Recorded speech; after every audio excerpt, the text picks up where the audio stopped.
quand on crée un logo, on ne crée pas une œuvre d'art. Et donc tout le monde s'en fout de savoir si ton logo, il est beau ou pas. Tous les jours ou presque, je vois des entrepreneurs qui font exactement la même erreur, c'est-à-dire de vouloir un beau logo avant tout. T'en fais certainement partie, et je suis clairement pas là pour juger, parce que moi-même, j'étais exactement dans le même cas de figure avant. C'était le design avant tout. Et c'est totalement humain, hein, parce que c'est vrai que quand tu crées un logo pour ton entreprise, pour ton service, ou même pour ta marque personnelle, t'as envie, on va dire pour ton ego, que les gens te disent oh, « Tiens, franchement, ton logo, il cartonne, ton logo, il est super joli ». C'est humain, mais en même temps d'être une notion totalement subjective, et on va dire propre à chacun, la beauté, c'est pas la fonction première d'un logo. C'est pas son objectif. Donc dans cet épisode, je vais t'expliquer pourquoi un logo, c'est pas grave s'il est pas beau et si c'est pas une œuvre d'art. Et je vais te donner plus tard dans cet épisode des exemples qui démontrent par A plus B que ce que je dis est 100% vrai dans la vraie vie avec des vraies marques. Ce qu'il faut bien comprendre, c'est qu'un logo, c'est un outil stratégique avant tout. C'est la traduction visuelle de ta stratégie de branding. Et donc, elle a pour rôle de t'identifier toi, identifier ton produit ou identifier ton service ou ton entreprise, et ce, de façon claire, distinctive et mémorable. Le logo doit avant tout véhiculer les valeurs, tes valeurs ou celles de ton entreprise, ton message, et attirer principalement le client idéal, le client que tu as défini, le persona ou l'archétype qui colle à ce que tu fais. Et donc, encore aujourd'hui, et comme je te le disais, c'est totalement humain, il y a beaucoup qui pensent qu'un logo doit être sophistiqué, il doit être hyper artistique pour être efficace. Et ça, c'est juste totalement faux. Ça, c'est, on va dire, une sorte d'idée reçue. Il y a certains logos qui sont très efficaces, sont en réalité les plus simples. Il suffit de prendre Apple ou de prendre Nike ou de prendre d'autres on va dire, entreprises extrêmement connues. Apple, littéralement, donc c'est une pomme déjà croquée. Le swoosh de Nike, c'est extrêmement simple. Et pourtant, tout le monde sait ce qu'il représente. Tout le monde sait ce qu'il y a derrière. La simplicité, c'est complexe, on va dire, à atteindre. C'est pas quelque chose de facile. Il faut pas confondre donc simplicité et facilité. Mais la simplicité, c'est ce qu'il y a de plus mémorable. On va dire que plus c'est simple, plus ça va accrocher. En fait, si tu veux, d'un point de vue visuel, c'est exactement pareil que d'un point de vue sonore. Et notamment, toujours l'exemple, si tu veux, des refrains, des chansons, principalement à la radio. Un refrain, tu verras que plus il va être simple dans ses notes, plus il va être simple dans, on va dire, dans ses paroles, mais aussi dans le nombre de paroles, donc plus ça va être, on va dire, presque minimaliste, plus ça va accrocher, plus ça va rester dans la tête. Si les refrains sont super longs, sont super compliqués, etc., tu verras que ça sera moins mémorable et tu vas moins bien le retenir. Et pour l'effet visuel, c'est exactement la même chose. Plus ça va être simple, plus ça va gagner en efficacité. Ton logo, c'est clairement pas un tableau que tu vas encadrer et que tu vas clouer au mur. C'est pas un truc qui est censé être joli et que tu es censé regarder le soir en disant « Putain, disons, il est joli mon logo », en te gargarisant, etc. C'est pas du tout le principe. Ton logo, c'est un outil. Son boulot, c'est d'être le visage de ta marque, et c'est de te représenter le mieux qu'il peut. Et donc un logo, à la base, il doit être lisible, il doit être versatile, et il doit être permanent. Alors lisible, évidemment, il faut comprendre, on va dire, soit ce qu'il y a écrit dessus, soit de pouvoir reconnaître sa forme, quelle que soit sa taille, que ce soit en gigantesque, ou alors que ce soit en tout petit. Et principalement la lisibilité, les challenges de lisibilité pour les logos, c'est souvent en petit, parce qu'aujourd'hui on est vraiment dans la miniaturisation on va dire des logos avec les réseaux sociaux, avec les applications sur les mobiles, etc. Donc souvent c'est un challenge qui n'est pas toujours facile à relever, mais c'est un peu le challenge qui est extrêmement important parce que la lisibilité en n'importe quelle taille, ça reste primordial. Il faut qu'il soit versatile, parce que on va dire qu'il y a de plus en plus d'utilisation possible de ton logo, plusieurs cas de figure. Ça va être par exemple sur Internet, donc sur le web en règle générale, réseaux sociaux, applis mobiles, sites web, e-commerce, etc. Que ce soit en print, donc imprimé, imprimé sur des brochures, imprimé sur des affiches, imprimé peut-être à des salons, tout ce qui est merchandising, donc sur des t-shirts, sur des casquettes, etc. Et donc, en fait, si tu veux, il faut que ton logo, souvent, on va dire, il fonctionne dans n'importe quel cas de figure. Et cette simplicité, ça va te permettre de faire en sorte que tu vas créer donc, un logo, donc vraiment on va dire, quelque chose qui va représenter ta marque et qui va être utilisable. Et donc, plus il va être simple, plus ton logo va être adaptable. Et puis, il faut qu'il soit pertinent. Il faut qu'il soit pertinent dans le sens où ça ne sert à rien d'avoir un super logo, méga design, super moderne, si ton image et tes valeurs, c'est super rétro.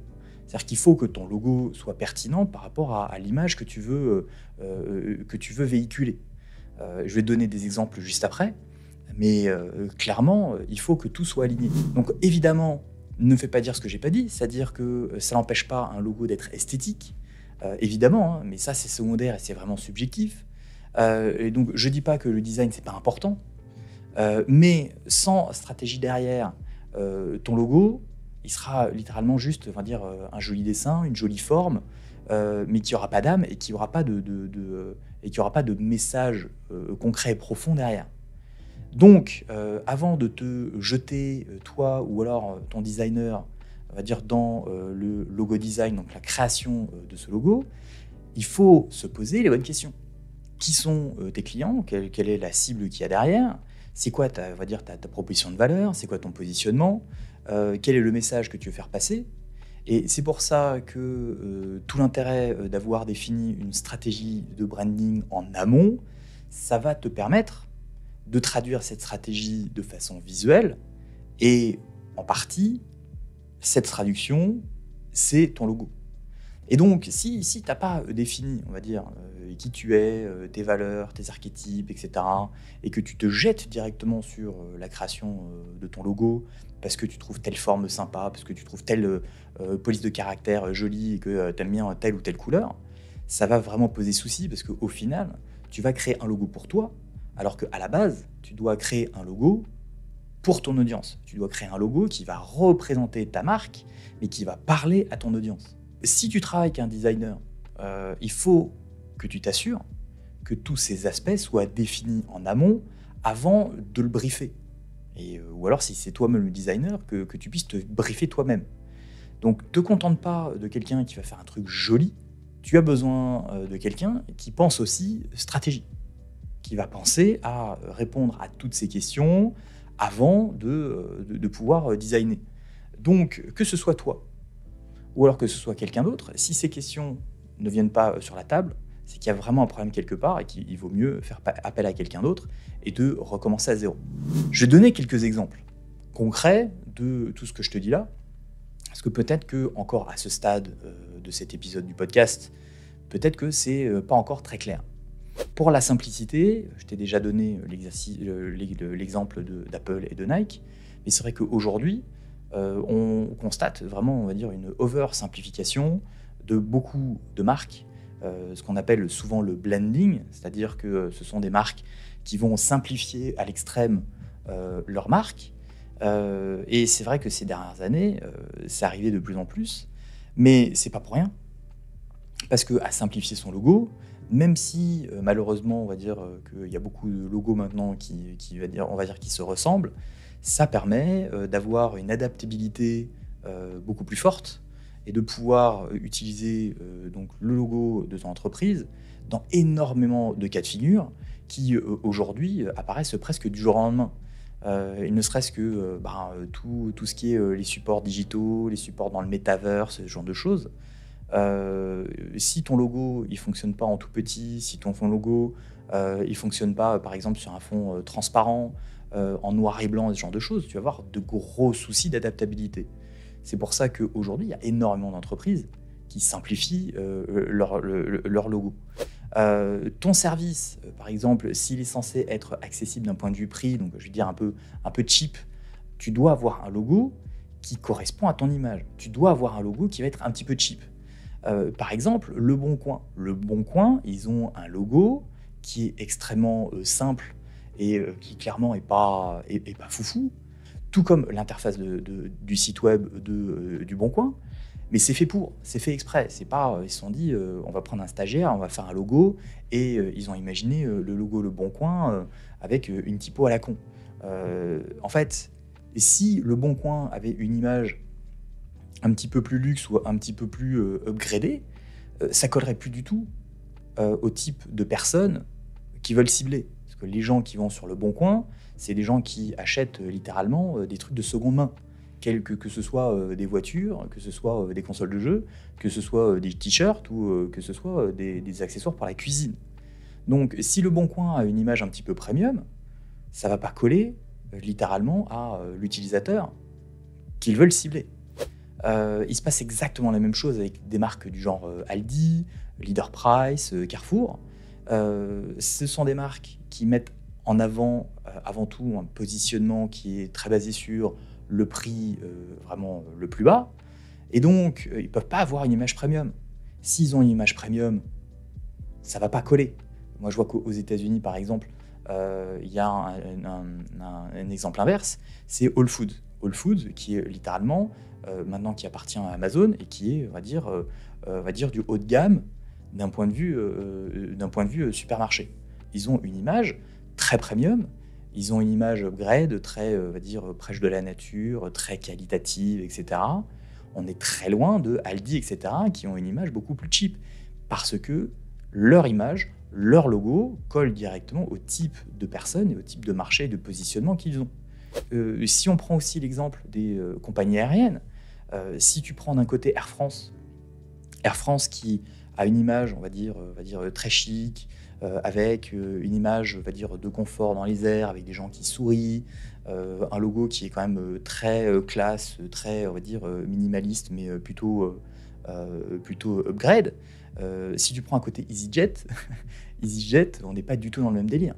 EasyJet, c'est littéralement un orange qui pop, et même quand tu vas sur leur site internet, dès la homepage, on va parler de prix. On va parler de prix et on va afficher des prix qui sont vraiment bas.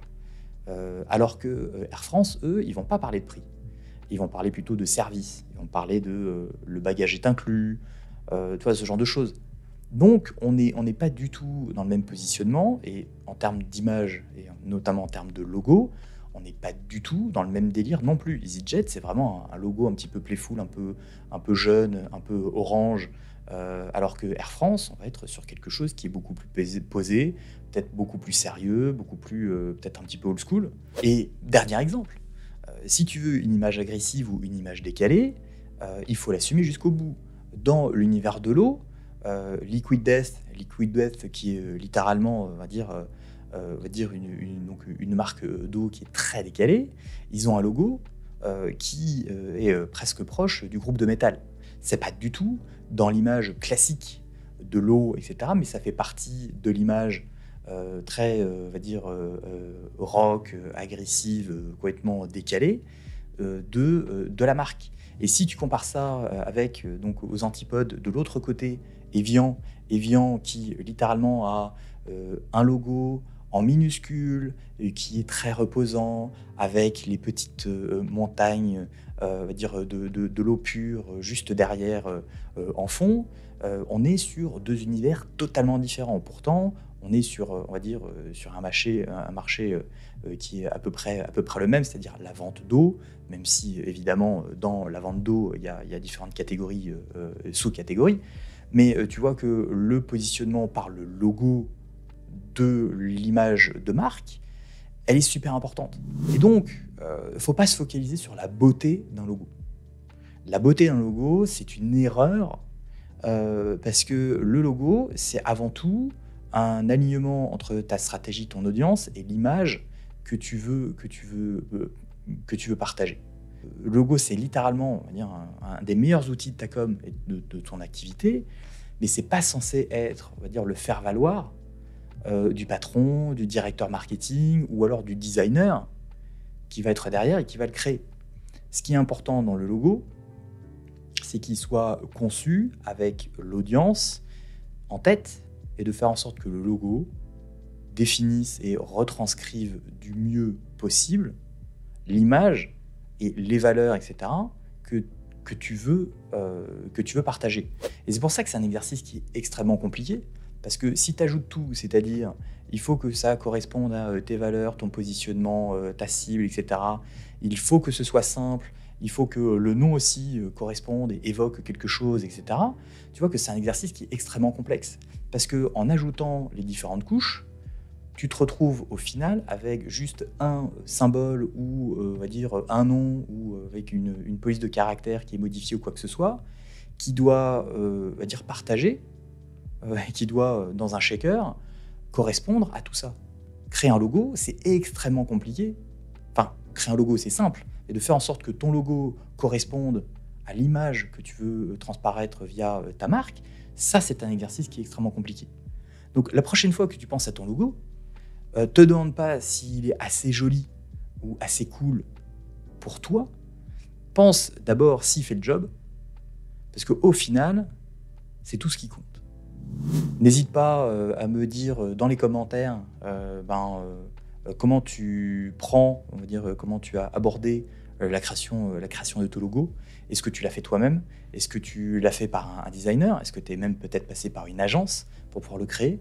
Ça m'intéresse un petit peu de voir la réflexion et on va dire, quel type de réflexion a été engendré juste avant la création de la chose. Et puis de me dire, si par exemple tu penses à peut-être changer ton logo, et si c'est le cas, pourquoi? Parce que par rapport à cet épisode, parfois, et peut-être que ça peut faire aussi partie d'un autre épisode de ce podcast, souvent si on veut changer son logo, c'est pas un problème de logo, mais c'est peut-être un problème de positionnement, peut-être que c'est un problème de réflexion ou quoi que ce soit. Et parfois, c'est pas le logo en lui-même qui pose problème, c'est la stratégie qu'il y a derrière. Et donc, si tu as une réflexion comme ça, n'hésite pas à me dire dans les commentaires, parce que peut-être qu'on pourra travailler ensemble sur le sujet pour voir si c'est quelque chose qui peut-être potentiellement pourrait te débloquer dans ta réflexion. Merci d'avoir écouté cet épisode de ce podcast jusqu'au bout. Et encore, c'était Olivier pour un nouvel épisode de Branding Therapy.